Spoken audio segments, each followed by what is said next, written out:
కారణం లేకుండా మావోయిస్టులు అరకులో ఎమ్మెల్యే మాజీ ఎమ్మెల్యేలను మావోయిస్టులు హత్య చేయడంపై మంత్రి అయ్యన్న పాత్రుడు విచారం వ్యక్తం చేశారు. కుటుంబ సభ్యులతో కలిసి మంత్రి తిరుమలలో శ్రీవారిని దర్శించుకున్నారు. రాష్ట్ర ప్రభుత్వ 4.5 ఏళ్ల పాలనలో శాంతి భద్రతలకు ఎలాంటి విఘాతం కలగలేదన్నారు. ఇలాంటి తరుణంలో ప్రజాప్రతినిధుల హత్య జరగడం దురదృష్టకరమన్నారు. అరకు ఘటన వల్ల రాష్ట్రంలో శాంతి భద్రతలకు విఘాతం ఏర్పడిందని, తద్వారా రాష్ట్రాభివృద్ధికి ఆటంకం కలిగే ప్రమాదం ఉందని మంత్రి ఆవేదన వ్యక్తం చేశారు. మావోయిస్టులకు ఏవైనా సమస్యలుంటే ప్రభుత్వంతో చర్చించాలన్నారు. రాష్ట్రం కూడా అనుకున్న విధంగా అభివృద్ధి చెందాలంటే లా అండ్ ఆర్డర్ చాలా ముఖ్యం, మనందరికీ తెలిసిన విషయమే. కానీ మన దురదృష్టం విశాఖపట్నంలో అనుకోకుండా మెరుపు దాడులు చేసి 4.5 సంవత్సరాల తర్వాత ఎవరు ఊహించిన విధంగా మరి దాడి చేసి ఎమ్మెల్యే గారిని మాజీ ఎమ్మెల్యే గారిని అతి దారుణంగా హత్య చేయడం జరిగింది.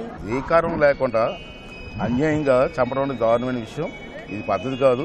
రాష్ట్ర అభివృద్ధి కోరుకున్న ఎవరైనా సరే దీన్ని పూర్తిగా ఖండించవలసిన అవసరం ఉంది. అలాగే నక్సలైట్లను కూడా నేను కోరేది ఏంటంటే మావోయిస్టులు కూడా రాష్ట్ర అభివృద్ధిని కోరుకోవాలి. మీరు కూడా ఈ రాష్ట్రంలో భాగస్వాములు, ఈ దేశంలో భాగస్వాములు, మీరు కూడా ఇక్కడే పుట్టారు. అంటే దేశాభివృద్ధిని రాష్ట్ర అభివృద్ధిని కోరుకున్న వాళ్ళు అయితే ఇటువంటి దారుణాలు దిక్కుంటా ఉండాలి. ఏమైనా ప్రాబ్లమ్స్ ఉంటే చర్చించుకోండి.